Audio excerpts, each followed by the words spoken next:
ऐसे हैं, आशा करते हैं कि आप अच्छे होंगे, स्वस्थ होंगे, आप पढ़ाई में गलती होगी और आप हमें पहले से देख रहे हैं, आप फॉलो कर रहे हैं, तो आपको पता है कि हम आपके लिए कर क्या रहे हैं। और जितने विद्यार्थी हैं उनको बता दें, हम आपके लिए MP आबकारी आरक्षक भर्ती परीक्षा हेतु तैयारी के लिए हम आपको PYQ सीरीज चला रहे हैं, जहाँ पर मैथ्स का वीडियो, रीजनिंग का वीडियो कवर होता था, लेकिन फिलहाल अभी हम बंद कर रखे हैं।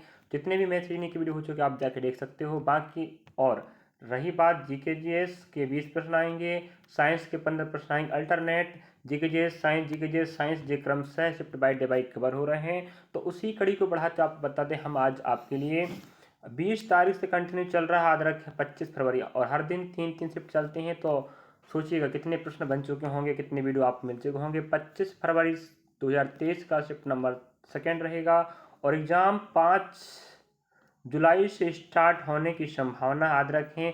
संभवतः दिनांक बढ़ भी सकता है लेकिन घट तो नहीं सकता। और अगर आप देखना चाहते हो तो हमारे चैनल के प्लेलिस्ट का नाम रहेगा MP आबकारी आरक्षक PYQ कक्षा 2025-26 के प्लेलिस्ट में विजिट कर सकते। चलिए तो दिखाते हैं आपको इस शिफ्ट का, इस तारीख का GK GS। बाकी आप लोगों को बता दूं, बिल्कुल पैटर्न बिल्कुल सेम फॉलो कर रहा है। पहला प्रश्न देखेंगे आप लोग, ओवरड्रॉप। अगर आपको दिखाई थोड़ा कम देता हो, अगर ब्लर दिखाई देता हो तो जूम कर लीजिएगा आप लोग। और 20 प्रश्न कवर होंगे, लास्ट तक देखें। ओवरड्रॉप सेविंग द इंडियन सेवर किसके द्वारा लिखी गई पुस्तक। और आपको बता दूं, हर शिफ्ट का पहला प्रश्न हमें पुस्तक से संबंधित ही प्रश्न आ रहा, बार बार आपको बताना पड़ रहा है, इंतला करना हमारी जिम्मेदारी है।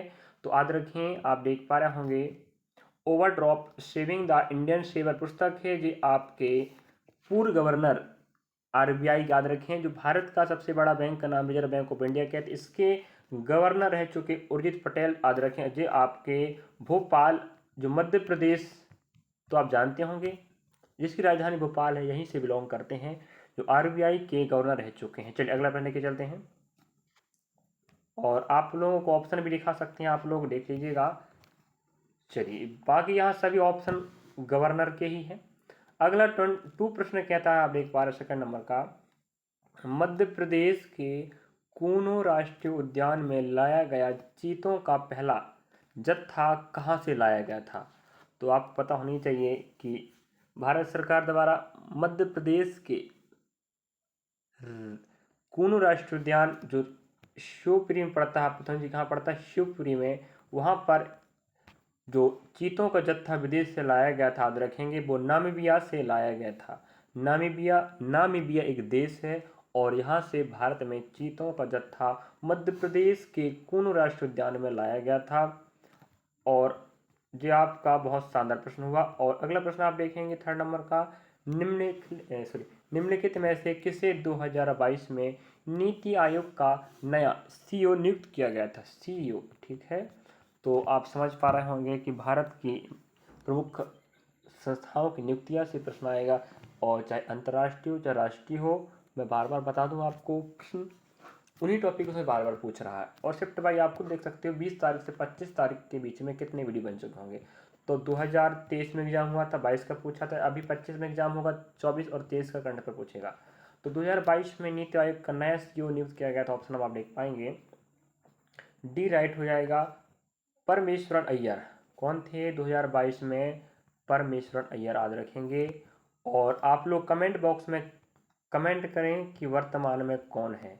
अगर नहीं पढ़ रहे हो तो आप लोग कमेंट नहीं करोगे, क्यों? क्योंकि पढ़ने वाला बच्चा तो आंसर फटाक से देगा, वो खोज के दे या उसे याद होगा तो वो देगा।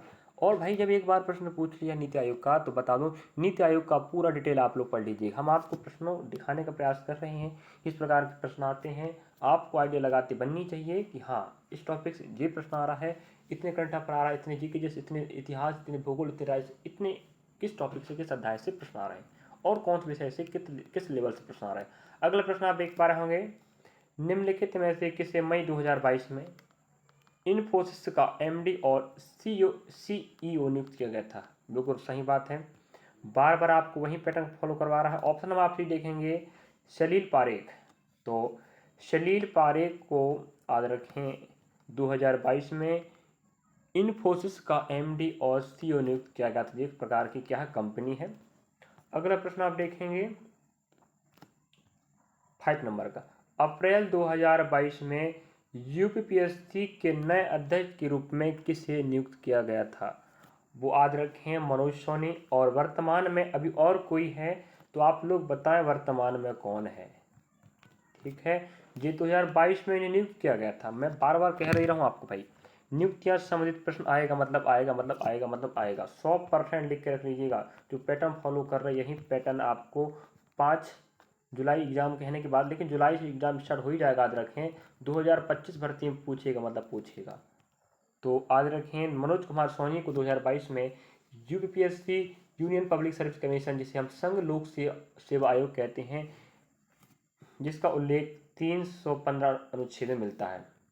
और जहाँ पर मनोज कुमार सोनी वर्तमान में कौन है आप लोग अवश्य कमेंट करके बताएंगे, वरना भर्ती में पूछ लेगा और आप 1 नंबर गवा सकते हो। चलिए अगला प्रश्न आप देखेंगे, प्रश्न क्रमांक 6 नंबर, लास्ट तक बने रहेंगे आप लोग।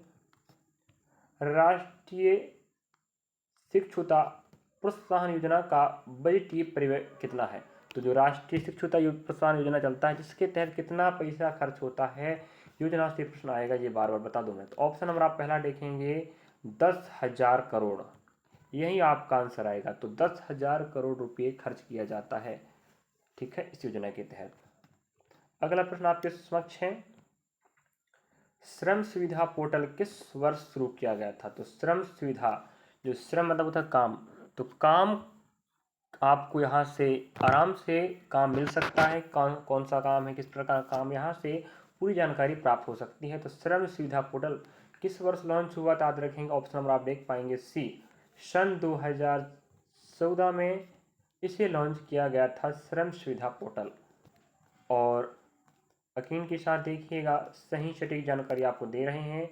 और आपको बता दें, आपकी हर भर्ती परीक्षा में आपको काम देगा। और जो पैटर्न फॉलो कर रहा है वो आपको आपकी कार्य में 100% सेम पैटर्न फॉलो करेगा, क्योंकि एग्जामिनर जो पेपर बनाने वाला होगा वो पिछली ईयर के प्रश्न अवश्य देखेगा। अक्टूबर 2022 में आंध्र प्रदेश के किस जिले में अमेरिका और भारतीय सेना ने संयुक्त रूप से टाइगर ट्रायम्फ अभ्यास किया? और मैं आपको बार बताऊं, हमारे भारत के साथ जितने भी सैन्य अभ्यास चल रहे हैं विदेशों के साथ, चीन, भारत, पाकिस्तान से चलेगा नहीं पहली बात।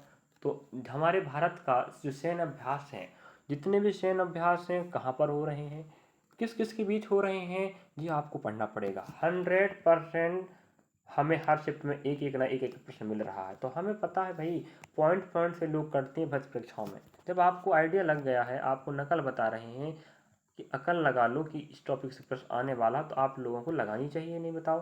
प्रश्न नंबर 9 आप देख पा रहे होंगे। अगर आप हिंदी के विद्यार्थी हैं तो आप हमें ध्यान रखें, कमेंट बॉक्स में कर सकते हैं कमेंट कि आप अंग्रेजी के विद्यार्थी बात कर रहे हैं, अंग्रेजी की भी दिखा देंगे आपको हम।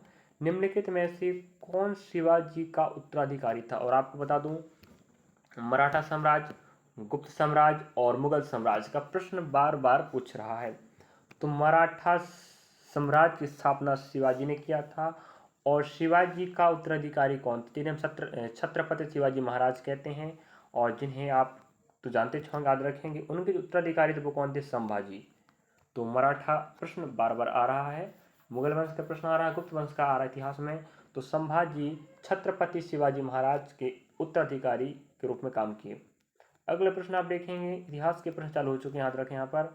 अगला प्रश्न आप देख पा रहे होंगे, निम्नलिखित में से किस मराठा शासक ने हैंडाओ धर्मोद्धार की उपाधि धारण की? देखो अब भी हमें मराठा प्रश्न आया, मराठा का, अभी उसी से फिर प्रश्न आ गया मराठा साम्राज्य संबंधित। तो उस मराठा शासक का नाम जिस पूछ रहा है, जो हैंडाओ धर्मोद्धार की उपाधि धारण की थी। ऑप्शन नंबर आप देखेंगे ए, बी, सी और डी। आपका राइट आंसर हो जाएगा छत्रपति शिवाजी महाराज, और इन्हीं के उत्तराधिकारी संभाजी थे। देखो बिल्कुल कनेक्टिविटी प्रश्न पूछ लिया ना, तो बिल्कुल पढ़ लीजिएगा। मराठा साम्राज्य का पूरा विस्तृत जानकारी पढ़ लें, मुगल साम्राज्य का पढ़ लें, गुप्त साम्राज्य का पढ़ लें, प्रश्न फंसेगा मतलब फंसेगा। अगला प्रश्न आप देख पा रहे होंगे 11 नंबर का, लॉर्ड डलहौजी का सबसे प्रमुख कार्य कौन सा था? याद रखें, लॉर्ड डलहौजी, तो आप जानते होंगे जो ब्रिटिश आपके अधिकारी कर्मचारी हुआ करते थे उस समय ब्रिटिश ईस्ट इंडिया कंपनी के शासनकाल में। तो याद रखें, प्रमुख कार्य क्या था? तो ऑप्शन आप देख पाएंगे सी, इन्होंने हड़प नीति को लागू किया था। क्या? हड़प नीति। हड़प नीति को साथ याद रखें विलय नीति भी कहते हैं। क्या बोलते हैं? विलय नीति। इसके तहत क्या हुआ करता था, जिस साम्राज्य का उत्तराधिकारी नहीं हुआ करता था उसे जो अपने ईस्ट इंडिया कंपनी में मिला लिया करते थे। इसी का उद्देश्य था हड़प नीति, और लॉर्ड डलहौजी ने इसको अपनाया था। याद रखेंगे किसे? लॉर्ड डलहौजी जो ब्रिटिश अधिकारी हुआ करते थे, इन्होंने हड़प नीति अपनाया था, जिसके तहत हम बता चुके हैं जिस राजवंश का उत्तराधिकारी नहीं हुआ करता था उसको जो अपने ईस्ट इंडिया कंपनी में विलय कर दिया करते थे। चलिए अगला प्रश्न लेके चलते हैं। इतिहास का प्रश्न, सॉरी आप वहाँ इकोनॉमिक्स सॉरी पॉलिटिकल साइंस का प्रश्न है, याद रखें। अगला प्रश्न आप देखेंगे 12 नंबर का इतिहास का प्रश्न समझ आएंगे। प्रश्न कहता है ईस्ट इंडिया कंपनी ने बंगाल की दीवानी कब प्राप्त की? मतलब ईस्ट इंडिया कंपनी शुरुआत में क्या करने को उद्देश्य आया था? व्यापार। धीरे धीरे इसका जो क्या था मन था बदलते गया और भारत पर कब्जा करना चालू कर दिया। तो दीवानगी कब प्राप्त की? तो ऑप्शन देखेंगे आप लोग, ऑप्शन नंबर सी 1765 में। 1600 के आसपास जी भारत में आए थे ना, सन 1600 आसपास ईस्ट इंडिया कंपनी भारत में कदम रखा था। फिर आप पता होनी चाहिए 1757 में लड़ाई हुई थी, कौन सी? 23 जून ब्रिटिश अधिकारी रॉबर्ट क्लाइव और बंगाल के नवाब सिराजुद्दौला के बीच में 23 जून 1757 को प्लासी का युद्ध हुआ था। इसी युद्ध में अंग्रेजों ने विजय हासिल की थी और अपने साम्राज्य को धीरे धीरे बढ़ाया था। और 1765 में दीवानगी मतलब होता है अपने साम्राज्य की स्थापित कर ली, सीधी बात। 1765 कहाँ पर? बंगाल में। चलिएगा अगला प्रश्न लेके चलते हैं। प्रश्न क्रमांक 13 आप देख पा रहे होंगे, राजकोषीय नीति के निर्माण के लिए कौन जिम्मेदार है? तो राजकोषीय जो नीति तैयार किया जाता है इसको कौन बनाता है, ये पूछ रहा। ऑप्शन आप देखेंगे, ए आपका राइट आंसर हो जाएगा फाइनेंस मिनिस्ट्री, मतलब होता है वित्त मंत्रालय। क्या? वित्त मंत्रालय का काम होता है राजकोषीय नीति के जो नियम कानून होंगे, जो संचालन प्रक्रिया होगी या देख रेख प्रक्रिया होगी, सब कौन करता है? वित्त मंत्रालय मतलब फाइनेंस मिनिस्ट्री द्वारा किया जाता है। इस प्रकार से हमें कौन मंत्रालय, किस मंत्रालय कौन सा काम किया वह उसका उद्देश्य क्या होता है, उसका काम क्या होता है, इससे संबंधित अपडेट भी हमें प्रश्न पूछ रहा है। ऑप्शन आप देख पा रहे होंगे। अगला प्रश्न आपके समक्ष है, आप देख पा रहे होंगे कि 8 प्रमुख उद्योगों के सूचकांक में निम्नलिखित में से किससे सर्वाधिक भारांक दिया गया है? मतलब हमारे भारत में 8 प्रमुख उद्योगों के सूचकांक में 8 उद्योगों को लिया गया, जिनमें से सबसे पहले स्थान पर कौन है ये पूछ रहा है। ऑप्शन पहला हो जाएगा रिफाइनरी उत्पाद। क्या? रिफाइनरी उत्पाद 8 प्रमुख उद्योगों में से पहले स्थान पर स्थित है। अगला प्रश्न की बात करें, आप देख पाएंगे ऑप्शन आप देख सकते हो यहाँ पर। अगला प्रश्न हमें कह रहा है 15 नंबर का, लास्ट तक बने रहेगा 20 प्रश्न तक। अगले पार्ट में आपको मिलेगा साइंस का अल्टरनेट जीके साइंस, तो पूरा 35 प्रश्न कवर होगा। और एमपी आबकारी की बात करें तो मैथ रीजनिंग हमने पहले पढ़ा के रख चुका है। जिस प्रकार के प्रश्न पढ़ाए 100% वैसे ही प्रश्न आएंगे, और जिस प्रकार के प्रश्न आपको दिखा रहे हैं जीके साइंस में आइडिया लगाने चाहिए आपको, इस टॉपिक से प्रश्न आने वाले लिख के रख लीजिएगा। और रही बात फिलहाल एनटीपीसी की तैयारी चालू है, याद रखें हमारे चैनल में। तो एनटीपीसी का जो पीवाईक्यू सीरीज चल रहा है वहाँ पर आप लोग मैथ्स का वीडियो, रीजनिंग का वीडियो, जीके का वीडियो, साइंस का वीडियो, चारों पोर्शन आप पढ़ सकते हो, हमारे साथ जुड़कर पढ़ लीजिएगा। तो रेलवे भर्ती परीक्षा, NTPC, group D, RPF constable करके प्लेलिस्ट में जाकर विजिट कर लें। रिकॉर्ड वीडियो का पीवाईक्यू सीरीज चालू है। और रही बात यहाँ पर अगला प्रश्न आप देख पाएंगे, प्रोडक्टिविटी लिंक्ड इंसेंटिव प्रोग्राम के तहत कितने सेक्टर में नए रोजगार सृजित होंगे? तो इसके तहत हमें बोल रहा है इस योजना के तहत कितने रोजगार सेक्टर में नए रोजगार बनाए जाएंगे? तो ऑप्शन नंबर आएगा सी, कितने रोजगार? 14 रोजगार सृजित होंगे नए इस प्रोग्राम के तहत। ठीक है, अगला प्रश्न आप देखेंगे 16 नंबर का। अब आप इकोनॉमिक्स का प्रश्न आ गया, रचनात्मक बेरोजगारी का कारण क्या है? प्रच्छन्न बेरोजगारी है कि नहीं? इस प्रकार अनेक प्रकार की बेरोजगारी आपने पढ़े होंगे इकोनॉमी में, तो आप जानते होंगे कि हाँ इकोनॉमी का प्रश्न है। तो संरचनात्मक बेरोजगारी का कारण याद रखें, भारी उद्योग पूर्वाग्रह। क्या रहेगा?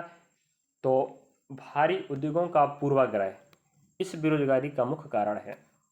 कितने प्रकार की बेरोजगारी होते हैं आपको आइडिया लग गया होगा कि हमें बेरोजगारी का प्रश्न पढ़ना पड़ेगा। ठीक है, चलिए और आगे आप देख सकते हो ऑप्शन। अगला प्रश्न आप देख पाएंगे, हम बार बार बता दें, हम जीके और साइंस के सिर्फ प्रश्न दिखा पा रहे हैं क्योंकि हम ज़्यादा आइडिया नहीं ज़्यादा डिटेल नहीं पढ़ा रहे हैं, इसलिए कि आपको पास समय बहुत कम है। और रही बात, अपने पास अभी कम से कम मान लो 45 दिन बचे हैं, 45 और 50 दिन बचे आपके पेपर, क्योंकि जुलाई में एग्ज़ाम होगा, है कि नहीं। तो याद रखें, एग्ज़ाम डेट से पहले आपको पेपर होना है। पेपर तो आपको PY की सीरीज देखना पड़ेगा। हम आपको सिर्फ नज़र में आपको दिखा रहे हैं कि पेपर का जो प्रश्न आता है, किस लेवल का आता है, किस प्रकार के प्रश्न आते हैं, वह उन्हें आपको पढ़ने की जिम्मेदारी है कि नहीं। हम सिर्फ आपको PY की सीरीज चला रहे हैं, बाकी मैथ्स और रीजनिंग का तो बढ़िया समझा के बताते हैं। और रही जी की साइंस की, क्योंकि इसमें जितना डिटेल पढ़ाएंगे उतना समय ज़्यादा लगता है, तो समय ज़्यादा लगेगा और आप देखोगे नहीं, पढ़ोगे नहीं, तो कहाँ काम बनेगा। तो सिर्फ हम वही काम कर रहे हैं जिस लेवल के विद्यार्थी चाह रहे हैं। निम्नलिखित में से किस संस्था का ग्रामीण रोजगार सृजन कार्यक्रम क्रियान्वयन किया जा रहा है? तो याद रखें, आपको ऑप्शन देख पाएंगे, option A, option B, option C. आपका ऑप्शन ए राइट हो जाएगा। कौन? नाबार्ड। ठीक है, याद रखें, नाबार्ड एक ऐसी संस्था है जो ग्रामीण रोजगार सृजन कार्यक्रम को क्रियान्वयन करता है। और अगला प्रश्न की चलते हैं, जितने भी संस्थाएं हैं, प्रश्न आएगा, याद रखें, भारत की प्रमुख संस्थाएं। अगला प्रश्न आप देख पा रहे हो 80 नंबर का, भारत में राज्यपाल की नियुक्ति किस देश के संविधान से ली गई? तो राज्यपाल जो राज्यों में प्रमुख या पहले व्यक्ति माने जाते हैं, आज ऑप्शन देख पाएंगे, कनाडा। तो कनाडा के संविधान से, और हमारे भारत में अनेकों देशों के संविधान को भारत में ला कर अपना भारत का संविधान बनाया गया, जो विश्व का सबसे बड़ा लिखित संविधान माना जाता है। लिखित भी है और सबसे बड़ा संविधान है। अनेकों देशों से हमारे भारत ने स्रोत के रूप में अनेकों नियम कानून लाया है। तो उसी प्रकार कनाडा में क्या था? राज्यपाल की नियुक्ति, इसे भारत ने अपनाया संविधान में। और इस प्रकार संविधान के स्रोत आप पढ़ लीजिएगा, मौलिक कर्तव्य, मौलिक अधिकार, प्रमुख संशोधन, प्रमुख अधिनियम, प्रमुख भाग।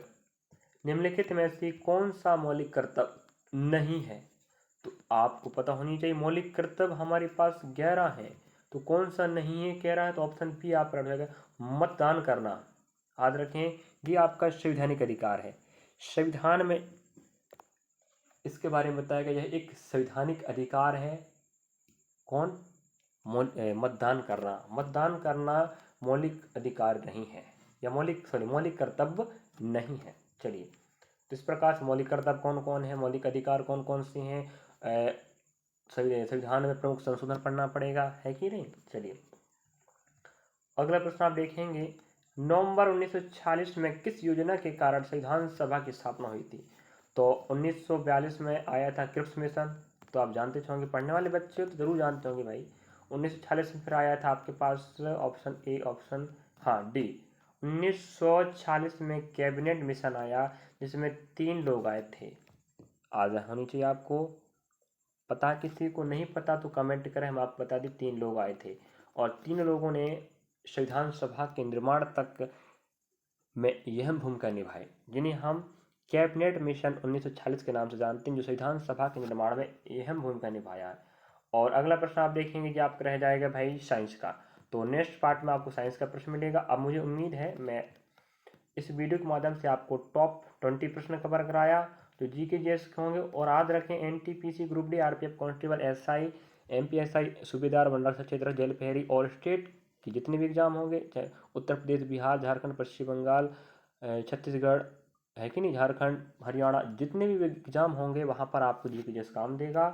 और रही बात, आपको बता दें, मध्य प्रदेश के समस्त परीक्षा में काम देगा, और आपको सिर्फ हम जीके जीएस का दर्शन करा रहे हैं, ठीक है, और प्रश्न का उत्तर बताते हैं, और आपको हम इशारा कर रहे हैं किस प्रकार के प्रश्न एग्जाम में छपने वाले हैं। तो आप लोग समय रहते हुए, अपने पास समय बचा है, समय का उपयोग करें सही तरीके से, जो पढ़ाया जा रहा है यकीन के साथ पढ़ें, और सही सटीक जानकारी देना हमारा मकसद है। हम शिक्षक हैं, शिक्षक का कर्तव्य होता है बच्चों को सही जानकारी दे। अभी हम आपको बताते हैं, बड़ी खुशी होती है मुझे कि मुझसे पर डे 5 और 10 विद्यार्थी जुड़ रहे हैं। इसलिए जुड़ रहे हैं कि मैं शायद उनके लिए कुछ कर पा रहा हूँ, 1% भी करता हूँगा उनके लिए, अगर मैं फ़ायदा दे पा रहा हूँ तो मुझसे जुड़ रहे हैं। आप लोग भी वीडियो को अधिक से अधिक शेयर करें, सब्सक्राइब करें, लाइक करें, बेल आइकन दबाएं, जिससे नवीनतम जानकारी का अपडेट पहले मिल जाए। और एनटीपीसी तैयारी कर रहे हैं तो भी पढ़ सकते हो। और एनटीपीसी एग्ज़ाम पता है आपको ना 5 जून से स्टार्ट होगा 23 जून तक। इसके बाद हम फिर से नोट आएंगे एमपी आबकारी में, यहाँ पर आपको मैथ्स रीजनिंग अभी बंद करके रखे हैं, फिर स्टार्ट कर दिया जाएगा। चलिए, थैंक यू फॉर वॉचिंग मेरे नेक्स्ट पार्ट में। और पढ़ते रहें हम आपके साथ। नेक्स्ट पार्ट में आपको साइंस मिलेगा, देखना ना भूलें। शिफ्ट बाय डे बाय देखोगे तो बहुत सारे वीडियो बन गया है, क्योंकि हम आपको बता दें 20 फरवरी से हम 25 फरवरी पहुंच चुके हैं। हर दिन का 3 20, 21, 22, 23, 24, 25 तो प्रश्नों का भंडार रखा है। लिस्ट का नाम बता चुके हैं। चलिए।